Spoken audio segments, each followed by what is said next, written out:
When you're thinking about buying a home, there is a lot to digest, but especially if you're thinking of buying one in an area that you're not familiar with. Hi, I'm Rach the Realtor. I am a real estate agent here in the Kansas City metro area, licensed on both sides of the state line, and this is literally my job. I walk out-of-state clients through this process daily, and I can tell you that there are 6 things that shock buyers every time they find them out, and I'm going to break them down for you right here. Let's go.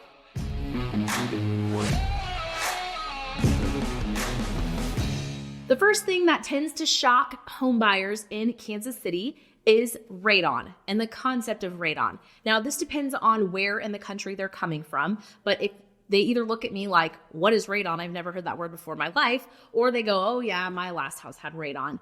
That is because radon is a gas that comes up from the earth and it impacts different parts of the country in different ways. Some people have more of it, some people have less of it. But the bottom line is basically everyone has some baseline level of radon because it is a gas that comes up from the soil.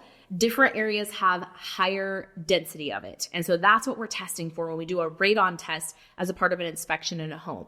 Typically, it's homes that have basements that have the higher amounts of radon because the basement traps it in there, especially during winter months when the furnace is like pulling air in and cycling air throughout the house. So radon, basically every house has some level of it. Sometimes it's like 0.01 and sometimes it's like 12. But if it's over 4, that's when you want to mitigate for radon. And when they mitigate for radon, they basically just drill a hole down into the soil, stick a pipe in with a fan in it, and it just blows the gas out of the house. So it's no longer a problem. So it's not a huge deal in terms of the cost of it and the impact of it. If you've discovered that you have a high amount of radon in your house, it's usually like less than $1,000 to have it mitigated. So typically this doesn't throw off entire transactions, but it's something that's really important to be aware of because it does cause cancer. Like it causes lung cancer, I believe at a rate higher than cigarette smoke even. So radon is something that is really shocking to people that have never heard of it. Like, I'm sorry, what? Like could have a cancer causing material in my home? Yeah, you could. So let's test for it, mitigate it, move on, call it a day. Another thing that tends to shock Kansas City home buyers is termites and like when they're there, when they're not, when they're active, kind of everything about termites. Termites and radon fall in the same category, which is both neighbors on either side of you could have it and then you may not. Like you may have a neighbor on this side with active termites and high radon and this neighbor does too, but you're fine. It's really random. Both things are. But obviously, if both your neighbors have it, then the odds of you having it are higher. So you want to test for both really no matter what.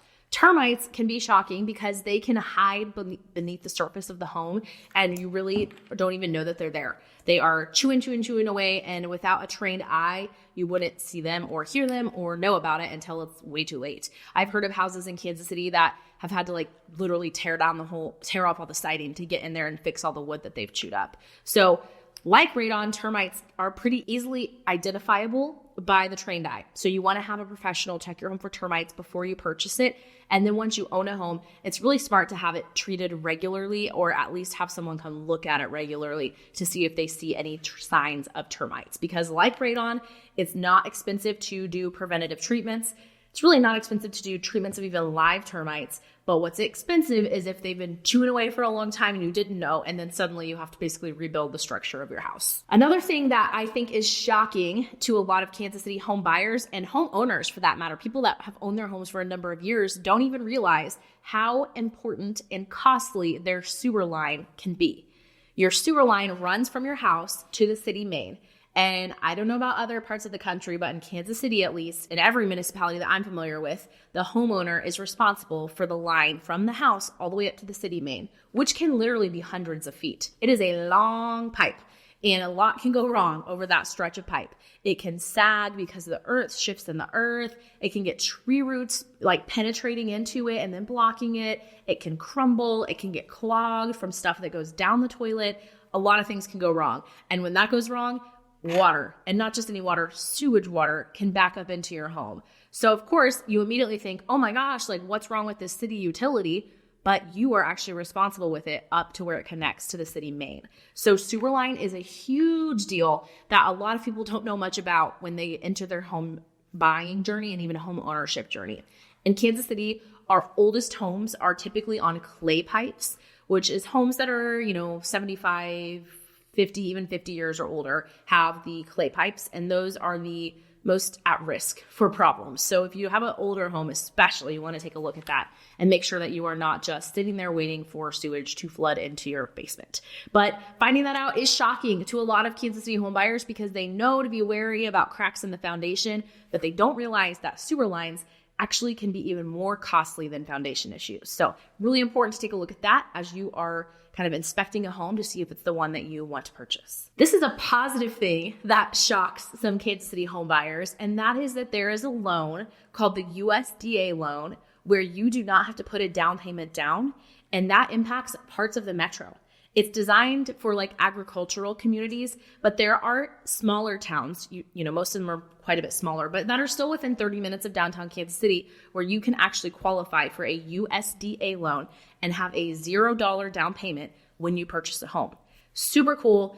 Also, if you're a veteran, the VA loan offers the same thing, not tied to location. But if you're not a veteran, this is a way to get into a house sooner without having to wait years to save up the amount of money that you would otherwise need for a down payment, which I think always super surprises home buyers in a really fun and exciting way. So even if you think you're not ready to buy a house yet, at least talk to someone, find out, because you never know if you might be looking in an area that qualifies for something like this. Another thing that shocks people that are buying homes in Kansas City is the wide range of property taxes.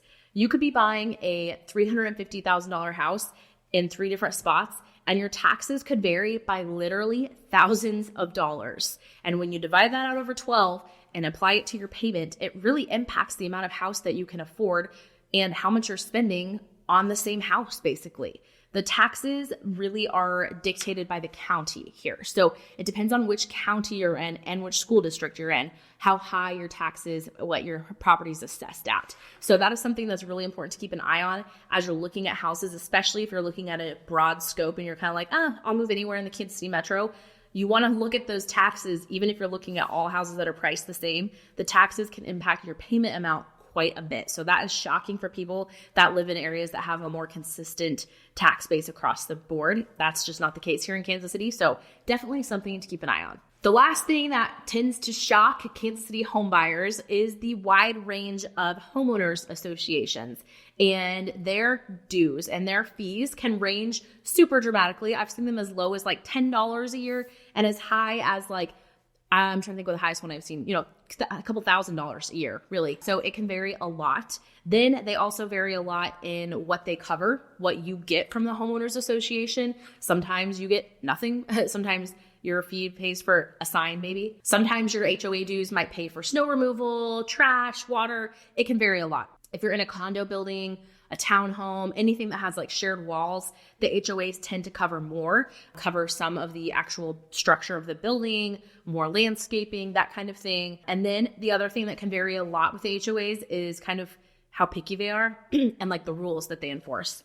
Some HOAs have rules like you can't have a broken down car in your driveway or a camper in your yard. And then other HOAs are like, we really don't care as long as, don't paint your house pink or whatever. Like it's a really wide range of how strict they are. So when you're looking at homes in Kansas City, if there is an HOA, it's really important to understand what the HOA is, the scope of it, what they do, what you get from them, what they expect of you, and how much you're paying for that. And that varies a lot from neighborhood to neighborhood, even within the same part of the city. So that is shocking for people from areas that either have like no HOAs or really consistent HOAs all across the city. Here, it's completely all over the place. But that's one of the things that is so cool about Kansas City is we just have a variety. We have a little bit of everything, and there's something for everyone here in terms of budget, in terms of lifestyle, in terms of vibe, and in terms of all of these factors that can be shocking, but they can be managed if you know what you're doing. And I would love to help walk you through that process. So if you're thinking about buying a home in Kansas City, let's hop on Zoom, let's grab a coffee, let's talk it through. And I will promise I will do everything I can to keep you from being shocked on your home buying journey here in Kansas City. Until then, I'll be here on YouTube giving the scoop on all things Kansas City, and I'll see you next time. Bye.